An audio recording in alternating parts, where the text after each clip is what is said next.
Hello, folks. Welcome to season 2 of the GOAT series. I'm your host, Jeremy Hadler, and today I'm going to be talking about the greatest Broncos player of all time in franchise history up to this point with special guest Derek Pierce. So I'll be going over the rules, and he's our expert here for Bronco fans here, folks. I had to bring a good expert in for that. But let me remind you the rules, guys, here for when we talk about here on the GOAT series, like I always do. I do 5 candidates, choose them, not ranked whatsoever, have honorable mentions. Each of us have honorable mentions because the guest is allowed to have that. And we make a case of why they should be the ultimate GOAT. And then at the end of the episode, we vote who is the GOAT. Now, the criteria we look for is the stats, accomplishments, and what they did on the field and off the field during their tenure. And the stats, folks, are based on their time with the team. Not, it could be like, you have the most touchdowns of all time, like Tom Brady. We're only counting the stats that they have with their team. That's the only thing we're going to count towards. So, Derek, we'll start with you of your honorable mention here. So my first honorable mention has to be Peyton Manning. After the Colts gave up on him in 2011 because of his neck surgery, the Broncos were the team that he decided was going to continue his career with. So he was signed from 2012 to 2015. And in that time, he became second all-time in passing yards for the Broncos and second all-time in passing touchdowns. And he also led to the Broncos in 2 Super Bowls while winning MVP, Comeback Player of the Year, Offensive Player of the Year, winning one of those Super Bowls and being a 3-time Pro Bowler. Peyton Manning is probably the most beloved player in all of Broncos history to many Broncos fans, especially me. He's my favorite player of all time, and he's the reason I like the Broncos. So it's hard to not talk about him when talking about the Broncos GOATs. But another guy who a lot of Broncos fans hold near and dear is Demaryius Thomas. He was Peyton Manning's number 1 guy. He was on the Broncos from 2010 to 2018, where he recorded 1,000+ yard seasons for 5 straight years, which was 2012 to 2016. And within those years, he was a Bronco. He was second all-time in the receiving yards, second all-time in receiving touchdowns, and he is second all-time for Pro Football Reference. They have approximate value for the receivers. He is second in all-time Broncos for that. He's also a 5-time Pro Bowler and a second-team All-Pro. When you talk about Peyton Manning, Demaryius Thomas was his number 1 guy, and he's with his tragic passing a few years ago. A lot of fans reflected on what he's done, and it's really hard not to talk about him when you reflect on those 2012 to 2015 years. Definitely. I mean, they had the best offense I remember with Peyton Manning back in 2012, 13-ish season, especially with Thomas. Like, those deep routes and Peyton Manning would throw down the field. Like, that was awesome. And Peyton Manning, I played 4 seasons for the Broncos. Compared to, like, the rest of these guys we're going to talk on the list, I mean, Peyton Manning won a Super Bowl with the Broncos, even though a lot of people say he got carried by the defense of Von Miller. Won an MVP, took the Broncos to the Super Bowl just to lose to the Seahawks, but put up one of the greatest offense of the year. I'm just saying here. But he put up a fantastic statistical season in Broncos when nobody thought he would like be great ever again after being released by the Colts. And the Broncos rejuvenated his career. But Demaryius Thomas, I mean, just amazing player. Like, I remember watching him, and he was just like the guy who just like beat guys 1-on-1. Deep routes is what I really known for long balls. Like, I remember him like against like with Tim Tebow too. Like, that's just rare to see that of like Demaryius. Like, that's like he's just one of the fun guys I remember watching. Like, obviously it's sad that he passed away, but he was one of the fun players to watch. But yeah, for my honorable mention here, as we had Derek give his honorable mentions, my guy is Rod Smith. Rod Smith, wide receiver. Now, most people might know about, but the Bronco fans, they will know about this. This guy played 14 seasons for the Broncos, 2-time Super Bowl champion, 2 second-team All-Pro, 3-time Pro Bowler, 1-time receptions leader, made the Broncos Ring of Fame. He has over 849 receptions, 11,389 receiving yards, and 68 receiving TDs. What do you think about him, Derek? See, statistically, he is better, but we look at how many years they were with the team. Rod Smith was on the Broncos for much longer. And so all the stats where he beats Demaryius Thomas, if Thomas plays longer and is on the team for longer, he is easily breaking those stats. And especially with a guy like Elway or anybody else, Demaryius Thomas is the better receiver, I believe. But statistically, Rod Smith is technically our best wide receiver in history. Yeah, statistically, I have to give him props there. Like, because I remember I was talking to you about it. Like, you're mentioning, like, he's very high in the franchise, so I have to give him points there. But like I get your point. of where Demaryius Thomas, like, because he had John Elway and spent more seasons with John Elway. Demaryius Thomas, he had less seasons. He also had Peyton Manning for like maybe a year or two, but still, like, I still give Rod Smith a nod here. Given like what he did, like, you got to give respect to him being like a Frank Gore guy of like staying your team for 14 seasons. Got to give the nod there, especially with accomplishments too. First player on the list here we have is Champ Bailey. Champ Bailey played 10 seasons for the Broncos. He's a Hall of Famer, 4 first-team All-Pro, 2 second-team All-Pro, 9-time Pro Bowler, 1-time interceptions leader, made the Broncos Ring of Fame. His stats, folks, 34 interceptions, 3 of those were pick sixes, 122 passes defended, 5 forced fumbles, 599 total tackles, 524 solo, 75 assists, 32 tackles for loss, and 4 QB hits. What do you think about him, Derek? He absolutely deserves to be on this list. He is one of our best defensive backs we've ever had. Everybody loves him. He's never done anything to make us hate him. He is just the picture-perfect guy you would want to lead your defense, and we ended up having another guy that you would want on our defense at the exact same time. I feel like he's a bit underrated too. Like, honestly, he's great with the Broncos. I get that. But like overall, like in general, I feel like he's a bit underrated sometimes. Like not many people like give the confidence that he would, or like what he did for the Broncos. But like all throughout his entire career with the Broncos, like he was a true Bronco, like on and off the field too. Like just an amazing player, especially when you watch him. Like 122 passes defended, lockdown guys. I mean, he was safety out there, and he got 34 interceptions. Like that's rare to get. I mean, I get it was 10 years, but it's rare to get 34 receptions, especially in this day and age here. And just being consistent, especially with 4 first-team All-Pros, being consistent of the 9 Pro Bowls, like that's amazing too. It sticks out to me. Really, the first-team All-Pro and the Pro Bowls that really stick out to me, and the stats too. But overall, he's just a great player when I look at him.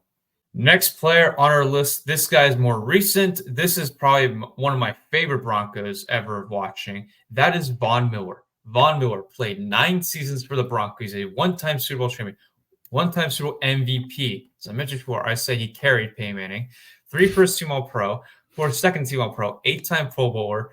His stats, folks, 21 passes defended, 25 forced fumbles, 9 fumble recoveries, 110.5 sacks in his total in Broncos history, 490 combined tackles, 380 solo tackles, 119 assist tackles, 142 tackles for a loss, 225 QB hits.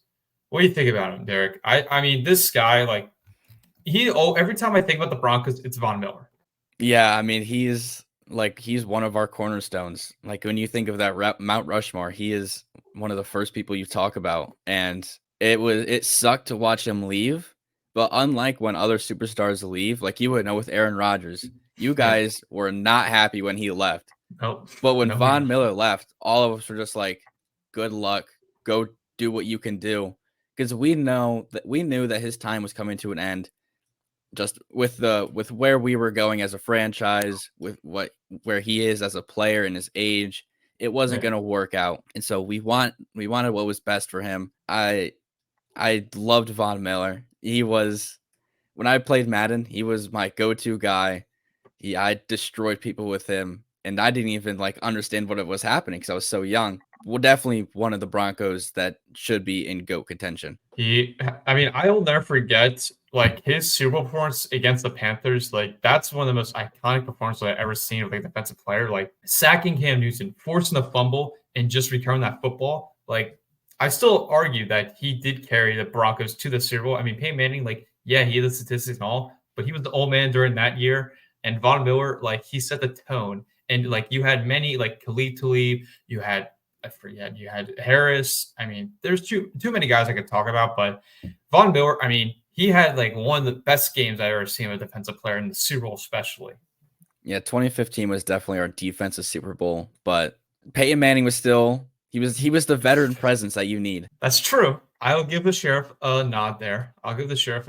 But I still think defensively he did. I mean, Peyton Manning did the necessary adjustments, but if you look at his game going in through that whole playoff run, it didn't look that great. He just like, you could barely get it. He was like Tom Brady at like 43 age. That's what he was playing like to me. So I still argue it, but I mean, Peyton Manning, he did the job though. I give him credit there. Next player on our list, this guy played 7 seasons running back for the Denver Broncos, is Terrell Davis. Terrell Davis, Hall of Famer. two-time Super Bowl champion, one-time Super Bowl MVP, one-time MVP, two-time NFL Offensive Player, three-time first-team All-Pro, 3 Pro Bowls, one-time rushing yards leader, two-time rushing TDs leader, and made the Broncos Ring of Fame. Stats: 7,607 rushing yards, 60 rushing TDs, 169 receptions for 1,280 receiving yards. The thing that sticks out to me with Terrell Davis, which Derek will know this very well, is during the Super Bowl with him against my team, he destroyed my team, and that was one of the main reasons why the Broncos won it, even though we were heavily favorites in that Super Bowl. Obviously, we weren't born during that time, but Bronco fans will bring that up to every Packers fan every time they see us, every time. What do you think about Derek? He's definitely one of like the most forgotten players when you think like Broncos history, and it's really hard to pinpoint when we've ever had like a running back that was just that guy. And Terrell Davis was that guy. I can't think of another running back who's been nearly as great as him for the Broncos. Well, I don't know if I would consider him the GOAT of the franchise themselves. When you think position wise, he is definitely our go-to running back that we would want in all of history. Definitely with the running back position. I mean, 7 years, I mean, that's how long you last as a running back. But yeah, he's often too forgotten too. Like that's going to affect him a bit of like the seasons wise, but the longevity too. I feel like he could have lasted longer. He just didn't hold up to the bargain because of like he ended his career through an injury. He just wasn't the same after that. So I still give him appreciation. He should be definitely on the list, but I don't know if he deserves it to be the ultimate guy here. Next player on our list here is Shannon Sharpe, which most people will know Shannon Sharpe for used to be on Skip Bayless's show or going on First Take, his podcast, Club Shay Shay. That's most people where he knows today. Played 12 seasons for the Denver Broncos. He's a Hall of Famer, 2-time Super Bowl champion, 4 first-team All-Pro, 1 second-team All-Pro, 7-time Pro Bowler, made the Broncos Ring of Fame. His stats boast 675 receptions for 8,439 yards receiving and 55 receiving TDs. Derek, what do you think about Shannon Sharpe here? Because obviously everyone will know him about his media personality. Like he claims LeBron's the GOAT. He'll just keep being like the media personality guy. But what do you think about him when he was on that field for the Denver Broncos? He was just drafted so late. Nobody expected him to be nearly as good as he was. And really, he is a top 5 tight end of all time, like in general. And looking at that, he was just so dominant on the field. His presence on the field is just like he is in the media. He did not care. There's the clip of him calling the Navy. It was a spectacle to watch, even though I never watched him live. I look back on some of those times, and I wish I did. But I loved watching Shannon Sharpe because there was almost no aspect to his game where there was a weakness. He was only power. He was just so good, and it's hard to deny him as one of the best players of all time in general. Definitely. He's definitely up there. Back when I did season 1 of this GOAT series, he was up there on my list here. Like he obviously a dominant player, but like he helped like with Elway, like to that Super Bowl. Like you don't have Shannon Sharpe, you don't win the Super Bowl. Like he was one of the most important pieces on that offense and helped carry. Like obviously Terrell Davis won the Super Bowl MVP, but Shannon Sharpe, he was more of like being the blocker out there, catching the ball. Like he was more of an influence, like more of an impact, I would say, than Terrell Davis, even though he won the award for Super Bowl MVP. I feel like Shannon Sharpe was bigger impact for the Broncos for that like Super Bowl playoff run during that tenure there. But yeah, I definitely think that. And then another thing that always sticks out to me about Shannon Sharpe is his Hall of Fame speech where he goes about his brother like he's the second best player in his family. His brother, Sterling Sharpe, who was a Green Bay Packer, ended his career shortly because of a neck injury. And he still claims that his brother should be in the Hall of Fame. And he should be, in my opinion, too, of like the stats and all that, even though his career is short. But Shannon stood up for his brother on the Hall of Fame stage, not make it a lot about himself, but more about his family and more about his brother. That always stands out to me. Last player here before we get to our final GOAT of who we're choosing here. Everyone should know this. Even if you're like an NFL fan, you should know this player. He's known for ownership-wise, GM-wise. He's known for a lot of things. This guy played 16 seasons for the Denver Broncos, and that is John Elway. 2-time Super Bowl champion, 1-time Super Bowl MVP, 1-time NFL MVP, 1-time Walter Payton Man of the Year, 3 second-team All-Pro, 9 Pro Bowls, 1-time passing yards leader, made the Broncos Ring of Fame. He has never retired with the Broncos. He's a Hall of Famer. Stats for him: 56.9 completion percentage. Not great, folks. 51,475 passing yards, 300 passing TDs, 226 INTs, 79.9 passer rating, 3,785 rushing yards, 40 game-winning drives, 33 rushing TDs. The thing that I always remember about John Elway is his helicopter. Literally, during the Super Bowl against the Packers, boom, he literally goes like a helicopter. That's what I famously remember him for. Derek, what do you got on him? It's his time as our Bronco was probably our best years we have ever had. We have never had a franchise quarterback that we've drafted besides John Elway. Peyton Manning might be one of our franchise quarterbacks, but we didn't draft him. And so I think that's the criteria for having a franchise guy. But yeah, Elway is our franchise quarterback, and it's really hard to deny everything that he's done for our franchise because he was just so good. Like, he won 2 Super Bowls for us, and we had such a good roster then, and he was the guy that everybody trusted. But what he did as a GM for the Broncos is the worst job I think I have ever seen in all of sports, and I will always hate him for that. So he's like Phil Jackson, where you can be a great coach, great player for John Elway, but terrible on the front office side. Absolutely. We could have had Josh Allen, and instead we went with Drew Lock. Just think about that for a moment. That is one instance of the wrong quarterback, and I think we went through 5 with him. I think we drafted because we had Osweiler, Paxton Lynch, Drew Lock. Yeah. We went through all of those guys Trevor with Siemian. Trevor Siemian, all tall white guys. And the one tall white guy that ends up being good, we passed on. That's a shame there, unfortunately. That's a shame, unfortunately, for John Elway's tenure there. Not great of front office wise there. Not great. But I mean, still, John Elway, like, he did pretty good. I mean, the stats, like, still pretty good despite a low completion percentage. If he was a bit more consistent there. But I mean, he helped the Broncos carry it to the Super Bowls, got a job done there. Overall, when you look at him as a player and wise for being a franchise guy, fits the perfect there. Front office guy, I mean, he's going to a dumpster can, is what Derek's saying here, folks. Throw him in the dumpster. We don't want him. They haven't been. I mean, you look at the Broncos today; like, they haven't been the same since Peyton Manning. Like, they haven't found their quarterback forever. Like, that's been the one big thing. I mean, you could have had Aaron Rodgers a couple years ago, but you didn't get it. We tried, and we had the worst coach of all time too. Yeah, you still don't have a good coach here too with Sean Payton, but I mean, we don't know yet. We had Russell Wilson, so we don't know yet. Well, you said to me Russell Wilson had a solid season, and look what happened with the Broncos there. He didn't perform that great out there. He messed up a lot of times too.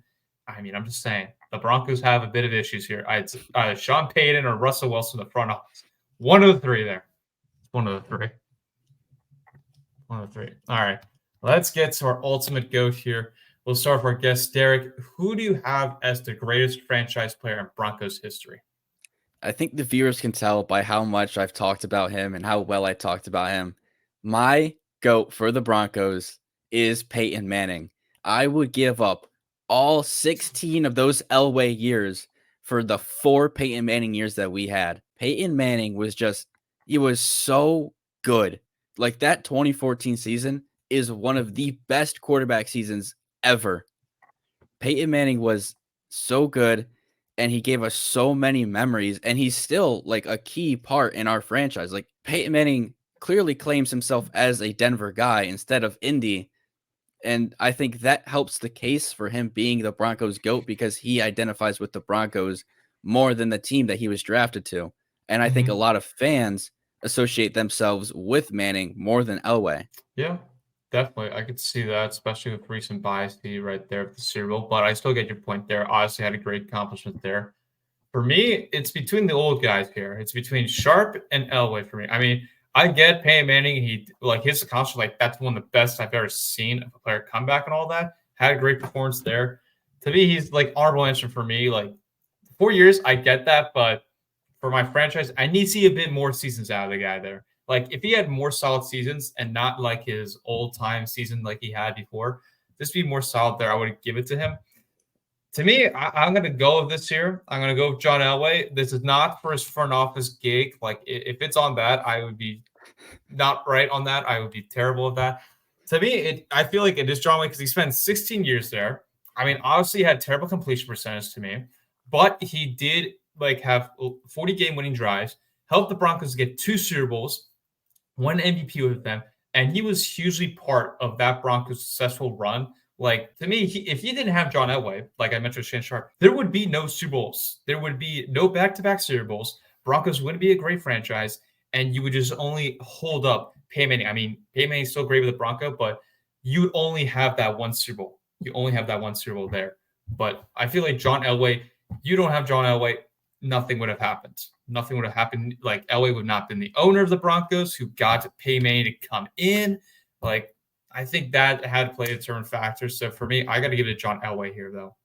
But folks, leave your thoughts here as we discussed. We have Peyton Manning on this side, John Elway's side, old school, new school here, folks. Leave your thoughts here. Derek, thank you for coming on. Appreciate it. And leave your thoughts, guys. Who is the ultimate GOAT here? Who should have been recognized on this list? This is the first time we've ever had an honorable mention become the ultimate GOAT, folks. That is the first time here, folks.